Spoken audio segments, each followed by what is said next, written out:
नमस्कार मित्रों, अतुल आश्रम में आपका स्वागत है।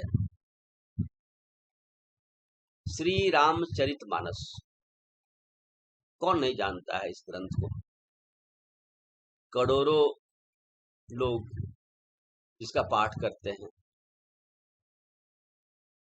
लाख नहीं करोड़ों। घर घर में जो ग्रंथ है, गांव गांव में है,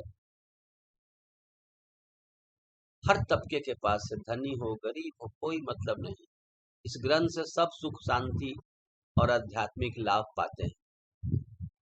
गोस्वामी तुलसीदास जी के द्वारा ये रचित है।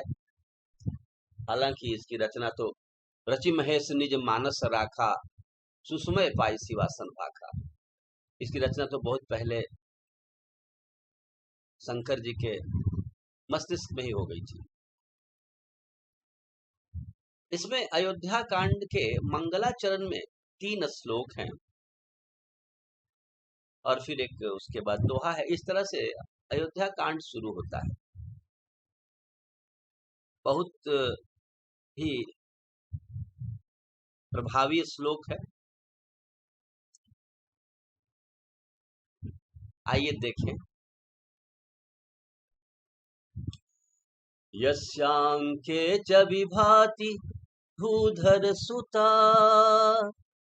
देवापगा मस्तके, भाले बाल विधुर्गले च गरलम, यस्योरसी व्यालरा, सोयम भूति विभूषणः सुरवरः, सर्वाधिपः सर्वदा, शर्वः सर्वगतः शिवः शशिनिभः, श्रीशंकरः पातु माम्।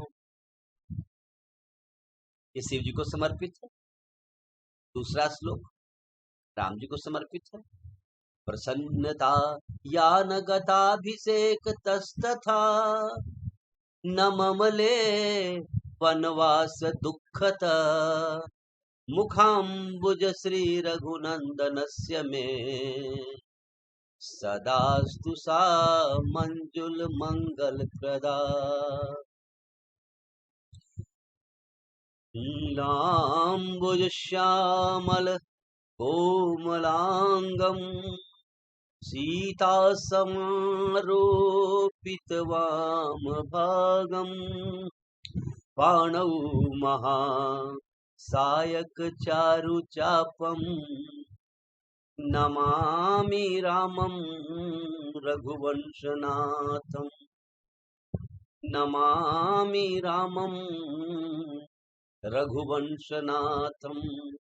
तो मित्रों, पहला श्लोक भगवान शिव जी को समर्पित है और दूसरा और तीसरा राम जी को समर्पित है। तीसरे श्लोक में भगवान राम के का वर्णन किया गया है।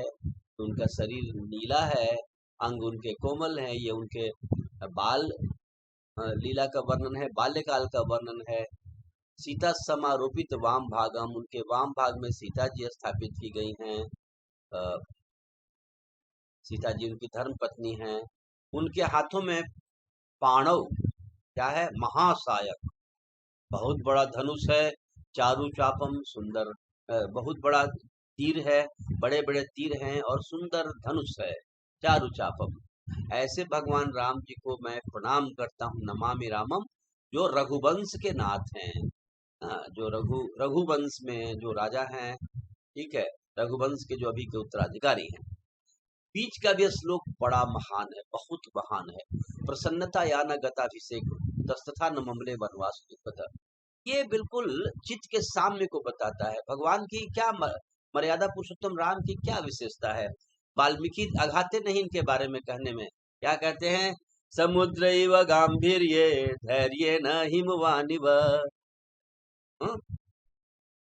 सह सर्वे गुणोपेतः कौसल्यानंद वर्धन, समुद्र इव गांभीर्ये धैर्य न हिमवानिव। उनकी गंभीरता समुद्र की जैसी है, उनका धैर्य हिमालय के जैसा है।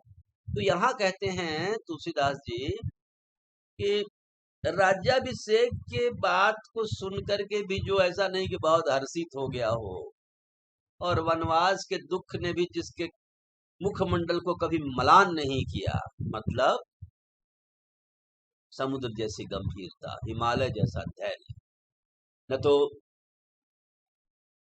सुख देने वाली घटनाएं चित्त को चंचल कर रही हैं, न दुख देने वाली घटनाएं। हर स्थिति में भगवान साम्य में रहते थे।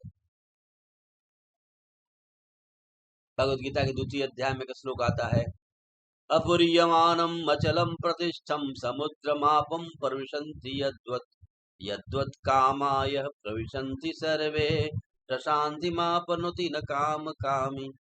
समुद्र जैसे में नदियां जैसे विभिन्न दिशाओं से आकर के मिलती हैं, फिर भी समुद्र को चलित नहीं करती, समुद्र को क्षुब्ध नहीं करती।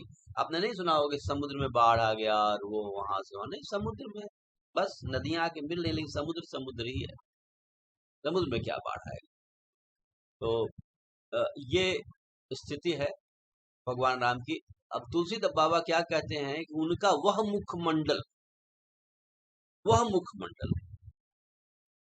जिस पर हर्ष और विषाद की रेखाएं नहीं आती हो, हर्ष और विषाद अपना नृत्य अपना खेल नहीं दिखाते हो, वह मुखमंडल हमारा शुभ करे, हमारा कल्याण करे, सदा हमारा कल्याण करें, हमारा सुंदर मंगल करें और हमें सुंदर मंगल प्रदान करें। भगवान राम के ऐसा मुखमंडल। तो ये द्वितीय श्लोक का अर्थ है, और तृतीय का तो आप समझ ही गए कि भगवान का कोमल अंग है, बचपन में नीलांबुज हैं, वो नीले हैं, कोमल अंग हैं। युवा काल में वाम भाग में सीता जी की स्थापना हुई है, उनके हाथों में बड़े बड़े तीर और सुंदर धनुष हैं, और वो रघुवंश नाथ हैं, और मैं उनको प्रणाम करता हूँ। अब आता है दोहा जो बहुत पॉपुलर है, ये सुंदर, इसमें हनुमान चालीसा में भी लिया गया है। श्री गुरु चरण सरोज रज निज मन मुकुर सुधारी, वरनौ रघुवर विमल जसु जो दायक फलचारी। श्री गुरु चरण सरोज रज निज मन मुकुर सुधारी, वरनौ रघुवर विमल जसु जो दायक फलचारी। तो तुलसीदास जी अब कहते हैं कि श्री गुरु जी के चरण कमलों में प्रणाम करके, उनके चरण रज से अपने मन रूपी दर्पण को साफ करके रघुवीर जी के विमल चरित्र का मैं वर्णन करूंगा, जो 4 फल देने वाले हैं अध्येताओं को, भक्तों को, अर्थ धर्म काम मोक्ष ये देने वाले रघुवीर जी के चरित्र का मैं वर्णन करूंगा। मैं आपको थोड़ा सा ध्यान दिला दूं, आपको लगता होगा कि शीशे के आईने को धूल से कैसे साफ किया जा सकता है। ये उस काल की बात है जब आईने धातु के बर्तन को आईने के रूप में लोग प्रयोग लाते थे, जैसे फूल की थाली, पीतल की थाली, कांसे की थाली। तो उस जमाने में उसको धूल से, रुखड़े धूल से रगड़ा जाता था, कपड़े के द्वारा साफ करके चमकाया जाता था, तब उसमें चेहरा दिखाई देता था। ये वो समय था। तो ये उस समय की बात हो रही है, वो उदाहरण उस समय का वो आईना था जो धातु से निर्मित था, और उसको धूल से उसकी सफाई होती थी, उस समय की ये बात है। तो मित्रों, इस तरीके से हमने अयोध्या कांड के प्रारंभ के श्लोकों को और एक दोहे को देखा। हम इसमें अपने मन को लगाएं, गाएं, प्रसन्न हो और आपस में इसकी चर्चा करें, जिससे निश्चित रूप से हमारा कल्याण होगा और हम एक स्वस्थ, संपन्न, शक्तिशाली, ज्ञानवान भारत का निर्माण कर पाएंगे। जय श्री राम, जय भारत, जय जगत।